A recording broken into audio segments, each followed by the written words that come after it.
Mr. Comartin.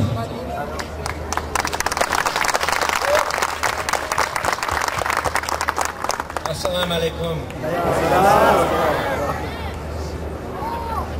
As I thought, why are we gathered here today? In the first decade of this 21st century, why do we have to come and say to a regime that's illicit, that's murderous, that you do not have a right to kill your people? Why do we have to do that? Freedom. Freedom. Democracy. And what is the role that we as a Canadian government have to play?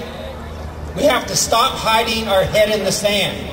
We have to stop pretending that we don't know what that Assad regime is all about.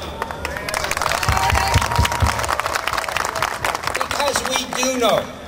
We know very intimately in this country because of the rendition of Mahar Arar and the subsequent torture of Mahar Arar in one of those Assad prisons. We know that. Our Canadian government knows that. Our courts have made findings that they torture and kill people. So no more hiding. I'm saying to the Prime Minister Harper, the election's over. Speak up. Take action. We have to speak up. Earlier this week, the NDP, my party, issued a statement calling on the federal government to speak out. We're calling now, very clearly, on the government to say to the United Nations, start the investigation. Get us to the point where Assad and his brother and the rest of the regime are brought before the International Criminal Court for charges of war crimes and crimes against humanity. We're saying to the Canadian government, cooperate with the European Union in the boycott, the economic boycott of the Assad regime. We're saying to the Canadian government, seize the assets that are in Canada of the regime, of the Assad regime. Seize them and take those dollars away from them. Do that. Those at the very least we can do. You know, there's blood on our hands in Canada because we know we've cooperated with that regime in the past. And that cooperation is a sign from this government, yes, and from the United States government because of the cooperation that they've given to Assad and his I'm going to say butchers, the rest of his regime.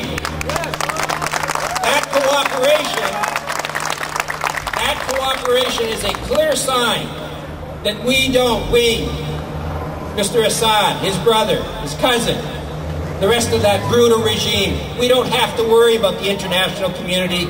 They'll just look the other way and they'll let us get away with murdering our own people.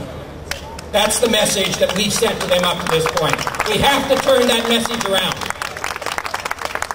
And we have to bring them to justice. We have to get them out of government, out of controlling Syria, let democracy blossom in Syria. That's clearly what the people of Syria want. But that's not going to be just enough. 850 people killed at the very least, and probably many more. Thousands more tortured and injured. Those are war crimes. Those are crimes against humanity. And the message has to be to that type of a regime, you're not going to get away with it anymore. We're going to bring you to justice.